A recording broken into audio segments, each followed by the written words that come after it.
Dans la première question, je veux l'image de 0. Donc 0 est un antécédent, c'est-à-dire un nombre choisi.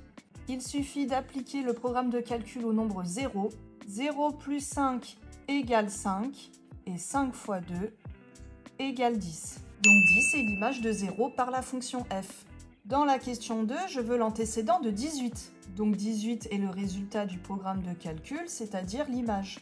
Je note x le nombre choisi, on lui ajoute 5, puis le résultat est multiplié par 2. Voici l'équation à résoudre. Pour faciliter la résolution, je développe le membre de gauche, et tout ceci est égal à 18. Je résous l'équation et je trouve x égale 4. Donc 4 est l'antécédent de 18. Dans la question 3, je cherche le nombre qui a pour image 4. Donc 4 est le résultat du calcul, c'est-à-dire l'image.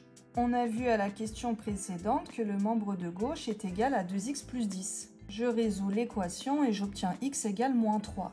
Donc moins 3 a pour image 4 par la fonction f. Dans la question 4, je cherche quel nombre a pour antécédent moins 7. Donc moins 7 est un antécédent, c'est-à-dire le nombre choisi. J'applique simplement le programme au nombre moins 7. Moins 7 plus 5 est égal à moins 2.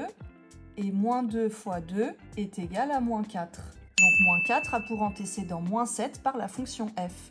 Dans la question 5, on veut calculer f de moins 2. Puisque moins 2 est écrit entre parenthèses, alors moins 2 est un antécédent, c'est-à-dire le nombre choisi. Il suffit d'appliquer simplement le programme au nombre moins 2. Moins 2 plus 5 est égal à 3. Et 3 fois 2 est égal à 6. Donc f de moins 2 est égal à 6. Dans la question 6, je dois trouver x tel que f de x égale 80. X est écrit entre parenthèses, c'est donc le nombre choisi. Cela signifie que je dois trouver le nombre choisi tel que le résultat du calcul est égal à 80. On a vu à la question 2 que le membre de gauche est égal à 2x plus 10. Je résous l'équation et j'obtiens x égale 35.